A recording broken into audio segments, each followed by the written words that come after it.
एक नज़र डालते हैं आज के मुख्य समाचारों पर। एडवोकेट नरेश कश्यप द्वारा किया गया ऋषिवादी कश्यप पार्टी का गठन।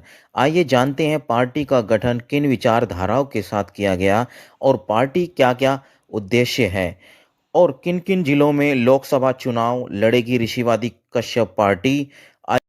और आपको बताते चले कि ऋषिवादी कश्यप पार्टी की तैयारियां लोकसभा चुनाव को लेकर पूरे जोर शोर से तैयारियां चल रही हैं और आने दो। ऋषिवादी कश्यप पार्टी का एक ही नारा है, छल नहीं अब हल होगा।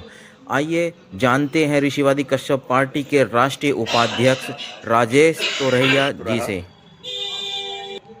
मैं ऋषिवादी कर्मशील यंग परमार्थी पार्टी का राष्ट्रीय उपाध्यक्ष हूँ। दरअसल इस पार्टी का गठन हुआ है और पार्टी का गठन होने के पीछे बहुत बड़ा कारण है।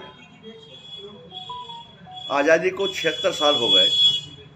बाबा साहब ने संविधान में हमारा आरक्षण लिखा था, महार का लिखा था, तुरैया का लिखा था, गौंड का लिखा था, बेलदार का लिखा था, खरवार का लिखा था, अहेरिया का लिखा था और शिल्पकार का लिखा था, धनगर का लिखा। देश भर में तमाम नेताओं से बात की, कोई सुनने को तैयार नहीं है। अंधेर गर्ती चौपट राजा वाली बात हो रही है। तो इसलिए हमने अपनी पार्टी का गठन किया और जो हमारा समाज जो जिसको अति पिछड़ा बना हुआ है, आज हमने गाँव के देहात के अंदर जा करके देखा है कि हमारे समाज के लोगों के हालात क्या हैं। जब 15-20 साल पहले हम यहाँ घूमते थे तो लोग कलेसरों के मालिक हुआ करते थे, ज़मीनों के मालिक हुआ करते थे, तालाब पोखरों के मालिक हुआ करते थे। लेकिन आज हालात ये हैं कि जो कलेसरों के मालिक होते थे वो आज झोंका बन गए, मजदूरी कर रहे हैं। जो तालाब के मालिक होते थे वो तालाब में चौकीदारी कर रहे हैं।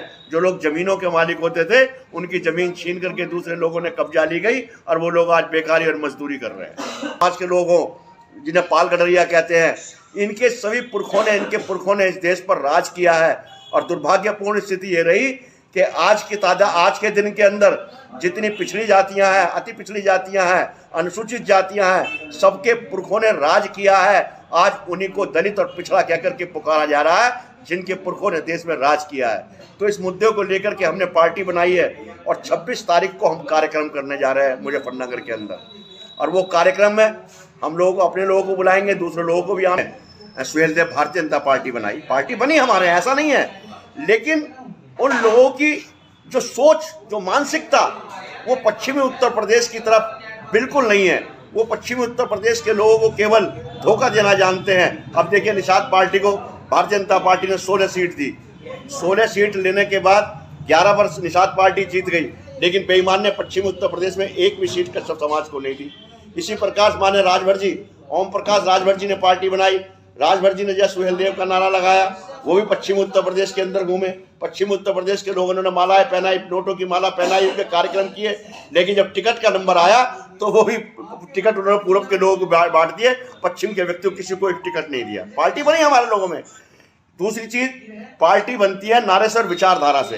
पार्टियां बनी, लोगों के पास विचारधारा नहीं थी। हमारे पास विचारधारा है, हमने विचारधारा के साथ पार्टी बनाई है। जैसे हमारी विचार से लोग को पूज रहे हैं, तो बड़ा प्रोग्राम नहीं कर रहे।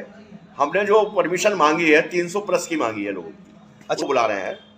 अब अधिक हो जाए वो एक अलग विषय है, लेकिन हम उसमें कार्यकर्ताओं को पिछले 2 महीने से